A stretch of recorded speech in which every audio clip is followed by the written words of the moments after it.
makes a guy easily unattractive? Oh shit, there's many.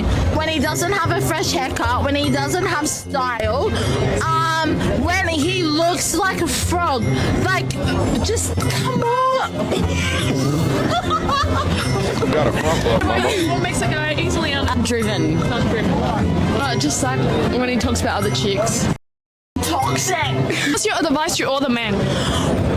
Okay, you listening? Alright, the advice to the men is to treat your girlfriend with respect. If you want her to be your girlfriend, you treat her with respect. You treat her like you treat your mom. If you don't treat her like you treat your mom, you're not gonna get a yes. Be yourself, give your best, and work hard. Way more sweet. How much should the guy pay for the engagement ring? He needs to pay again. 500. He gets paid every year. 500. He saves that towards the ring. If he doesn't, he's gonna get a no, and it's gonna be embarrassing. You're welcome. High five, Hey, if right? I blow up on TikTok. Okay, I'm gonna try to be as nice as I can here. But notice how all of her answers are projected towards fixing men as opposed to fixing things within herself. She's loud, she's obnoxious, she's not ladylike, she can barely string a sentence together, she's not feminine, and she has the shoulder width of a Victorian couch. But also notice how the much more attractive women didn't form answers like this. Women like this form alliances with women like this as a form of protection as when they go out, because a woman like this will always be the mother hen. And in case they don't want to talk to a guy that's being very forward, she will come in and be obnoxious to the point of getting him to back off. But just switch genders for a quick second. A guy with similar attributes as her saying the exact same thing about women would get deemed as creepy incel behavior. But because we're looking at a girl boss right here, she gets the adoration from onlookers as well as a high five from the interviewer. Go figure. Men used to have to do a lot less and get a very high value woman. He's like, so think about your grandparents and your grandmother. She was a high value woman. She raised the kids. She was conservative. She was beautiful, all of these things. And now we live in this moment where everyone's kind of a hoe, and you have to work harder to get a woman that doesn't have any self-respect or any value. Do you co-sign on the hoflation Oh yeah, theory? I believe. Yeah, Oh. the women today Okay. are very low value, and so it's funny because the simulation is like men ain't shit is kind of the thing everybody's saying. Don't need a man, and it's funny that someone brought up Beyonce because she's living the exact opposite of what she's singing. She's just making money because she knows how to make money in a hoflationary environment. You know, smart woman. She's like, I'm just gonna pretend to be a hoe, but then actually privately I'm gonna be like super. How long have you been together? 4.5 years. No, 5 now. Well, yeah, I guess 5 now. 5 years. Yeah. How much did you spend on her wedding ring? I mean, show it. I mean, go ahead. It's a decent amount. So if you look up like a 3-carat diamond, it's a decent amount I spent on her. But she deserves even more. Numbers wise, what we talking? I mean, how much was it? 35K? 35K, yeah. 35,000 bucks. Yeah. So he spent that much on a wedding ring for you as a gesture. What does he get in return? I think I should answer that. So I get a partner that's loyal. I get the mother of my children. I get the most beautiful woman that I've ever, been around. And the most important thing is how she treats me and how she treats my family and how she treats her family. So for me, I have a partner for life, and it's worth every investment there is. Okay. But a lot of people would say you could have the same thing without dropping 35K on a ring.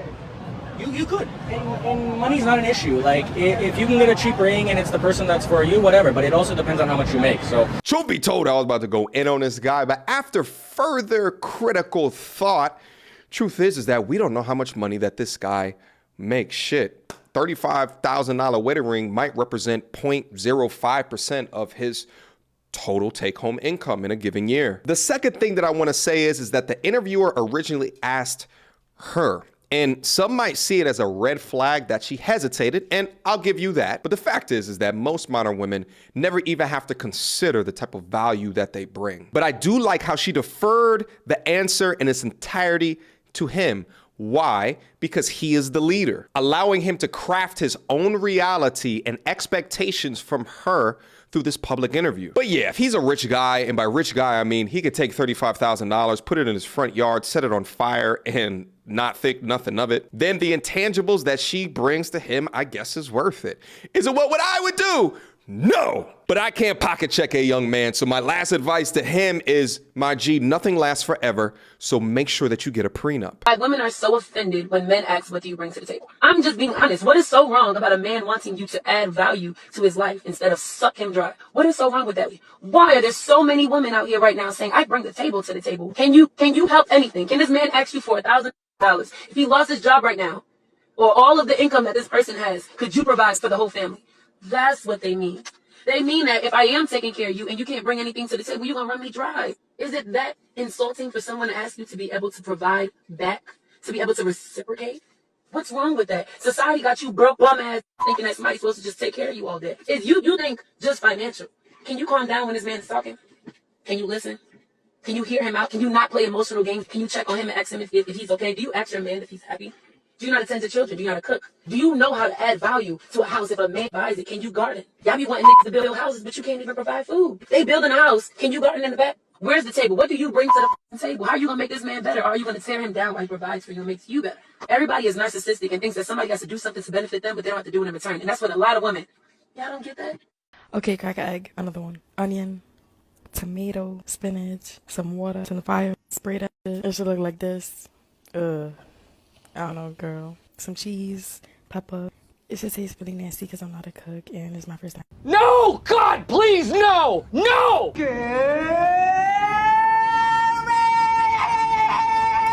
Come on! Let's go! One leg! James? John! Oh. John! Oh. Where are you? Dinner's ready! I made schnitzel! You can't go outside with your underwear on! Stand! Not today, selective hearing! Maggie! Oh. Maggie! But I'm gonna give your food to the hogs! Irving! Roy! Please come to me. She's 120 years old and has completely mastered how to be annoying as F.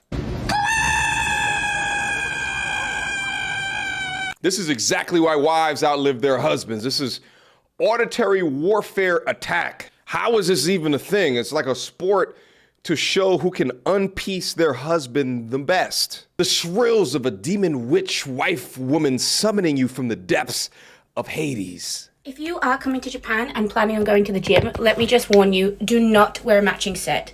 Do not wear a cute little outfit like this. I know that we all love them. I feel so super cute right now. But if I wear something like this to the gym, Japanese people literally treat me like I have written on my forehead. Like they stop and they look at me and they're like, what the fuck? Like I've forgotten to get dressed. This is how I dress now. Now that I've been living here for a year, when I go to the gym, this is how I dress. Like all the other Japanese people. I'm not kidding you. This is the vibe. This is the vibe. Okay, the pants with the leggings on underneath.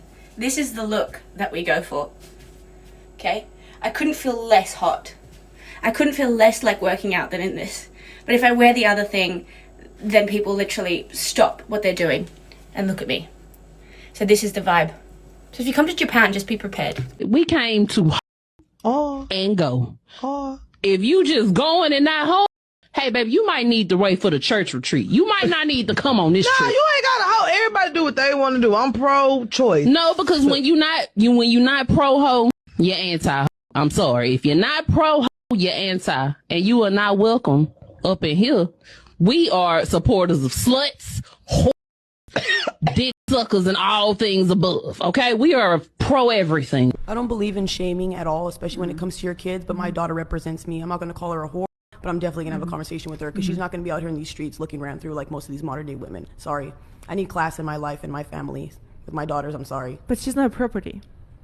She's my daughter. She's your daughter. She's not your property. And I want her to be okay. And at the end of the day, girls who get ran through, I see them all over line complaining and crying how they're unfulfilled, men don't love them, and they're used and abused. I don't want that for my daughter. I want her to feel valuable and worth something. And she's gonna go, if she goes down that path, she's gonna feel just like all these girls complaining and boo-hooing on this internet. I'm good. I need a queen, baby. I need a queen. My thoughts exactly. It's crazy to me how these young weirdos don't prioritize guidance or discipline into leading a child into making the best decisions for their life. And that deserves an air of control as a parent. You could try to weaponize that word into property if you want to. But go ahead, let the streets guide her instead and suffer the consequences of recklessness. Put a finger down if you've slept with your ex after you've broken up. Put a finger down if you've slept with your ex's best friend. Put a finger down if you slept with your best friend's ex. Put a finger down if you slept with your best friend. Put a finger down if you've had more than one hookup in a single day. Put a finger down if you had sex with 2 different people that live on the same street. Put a finger down if you've had sex in the bathroom at a club. Put a finger down if you literally have no gag reflex. Put a finger down if you can use a water bottle to douche. Put a finger down if you use spit for lube. She belongs to the street. Percocet, Miley Percocet, Percocet,